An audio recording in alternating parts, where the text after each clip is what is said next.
Welcome to Food Trip! Ano, tara? Nakarating kami sa Chinatown ng 9 AM dahil sabi nila sobrang dami na ng tao pagdating ng lunch. Una kagad namin tinry yung ube siopaw. Ito tayo ngayon sa Eng Bitin. Try natin yung siopaw nila.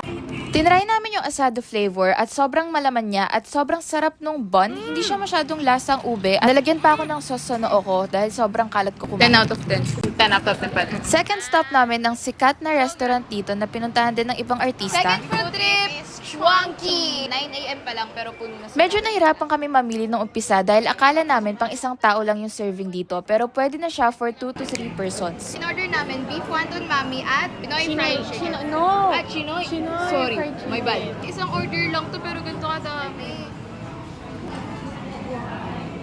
Kailangan nga may mga toyo. Kailangan may mga toyo. Kailangan siya timplahan.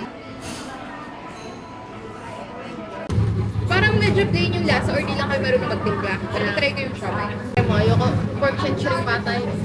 Sarap yung siomay, best yung siomay. Wait lang, di ako parang mag-chopstick. Totoo si Laylay. Ayaw sumama, hindi ko kasalanan. Kasalanan ng manok, tumatalon. Wala. Ayan. Oh.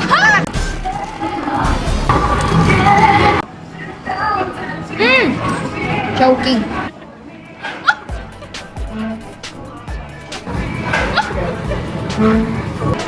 Ano yan? Dagdag spices yan. Guys, nagpapanggap pa kasi marunong mag-chopstick. Di naman marunong. Yan yung sauce mo? Wala ka sa akin. Ito yung sauce ko. Laki.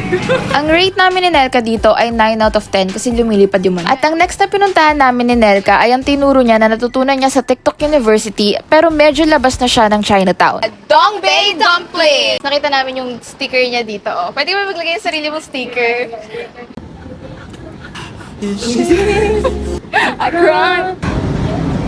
At dito ay nahulog ako sa patibong.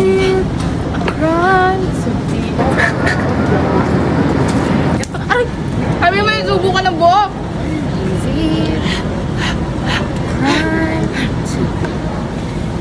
Ang init.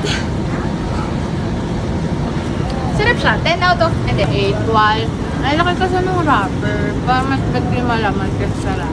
Tama kapal yung wrapper niya. At ang next na tinry namin ay yung sikat na egg tarts dito sa Chinatown. Fourth stop. Lord Soul.